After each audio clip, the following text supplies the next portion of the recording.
Müdafiə Nazirliyinin en saylı hərbi hissəsinə xidmət edən 2006-cı il təvəllüdlü Xətai Fərahimoğlu Məmmədovun meyiti hərbi hissənin idman meydançasında şikarlanır. Gənc əsgərin xidmət müddətinin başa çatmasına cəmi 2 ay qalmışdı. Bir ailənin ümidləri, arzuları, gözləntiləri yarımçıq qaldı. Bu artıq ilk hadisə deyil. Cəmiyyət illərdir orduda baş verən müəmmalı ölümlərlə bağlı suallar verir. Hər dəfə araşdırılır deyilir. Hər dəfə məsələ nəzarətdədir açıqlaması verilir. Amma nəticələr ya gec açıqlanır, ya da ictimaiyyəti qane etmir. Ortada cavabsız suallar var. Şəffaflıq yoxdur. Etimad sarsılıb. İctimaiyyət isə susmur və soruşur. Bu ölümlərin arxasında nə dayanır? Bəziləri artıq bunu təsadüf hesab etmir. Cəmiyyətdə dolaşan ağır iddialar, narahat ehtimallar, orqan mafiyası ilə bağlı səslənən fikirlər və xarici təsir amilləri barədə söylənilənlər vəziyyətin nə qədər ciddi qəbul edildiyini göstərir. Əsgər ölümü statistika deyil, hər biri bir ailənin faciəsi, bir evin sönən işığıdır. Dəfələrlə vurğulamışıq ki, İsrailin ölkəmizdə təsir imkanları nə qədər genişlənərsə, orduda baş verən müəmmalı əsgər ölümləri və uşaqların yoxa çıxması halları da bir o qədər artacaq. Bəli, sübut orqan mafiyaları. Bəli, dəyərli həmvətənlərim.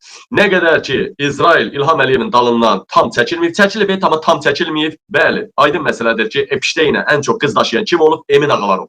Uşaq daşıyan Emin Ağalarov İlham Əliyev olubdur. Ən çox daşıyan. Epşteyn kim olub? Yahudi olub, Cuhud olub. Epşteyn kimlə əlbir olub? Mossaddan əlbir olub. Ona görə bir an öncə İlham Əliyev barədə tədbir görün, yoxsa biz ölümün nətər deyim sizə. Demək olsun ki, sabah hakimiyyət dəyişəndən sonra İsraildən əlaqələrimiz daha geniş, daha möhkəm olsun. Bugün Azərbaycan Milli Elmlər Akademiyasının rəyasət heyətinin iclası keçirilir. Ramiz Mehdiyevin AMEA-nın həqiqi üzvlüyünə xaric edilməsi və illik hesabatın dinlənilməsi müzakirə edilibdir. Baxın ha, yatmayan adam yoxdur. İclasda demək olar ki, 90% alimlər, elm adamları yatıblar. Baxın. Hamı yatır ha. Baxın ay millət, baxın hamı yatır, bax, hamı yatır. Milli Elmlər Akademiyasıdır. Azərbaycanın elm işinlə məşğul olanlarıdır, baxın. Bunların hamısına qulağından tuvağızına verib oradan rədd eləmək lazım. Orada nə qədər göt verən var, yığıblar ona.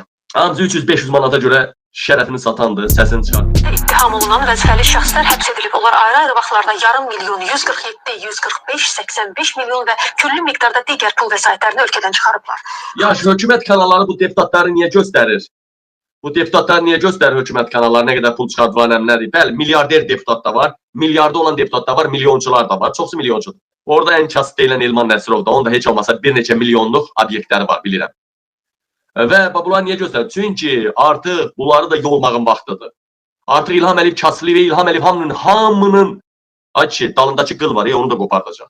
İqtisadi fəaliyyətlə məşğul olan həmin şəxslərin mənimsədikləri pulun ölkəyə qaytarılması üçün Dövlət Gömrük Komitəsi Baş Prokuror yanında ancaq deputatları göstərirlər və deyirlər ki, ölkədən pul çıxardıblar və korrupsiya qarşı mübarizə Gömrük Komitəsi bunlar ölkədən nə qədər pul çıxardıb, hansı ölkəyə nə yerləşdirir, hamısını hakim ailənin balansına keçirməlidirlər. Vəssalam.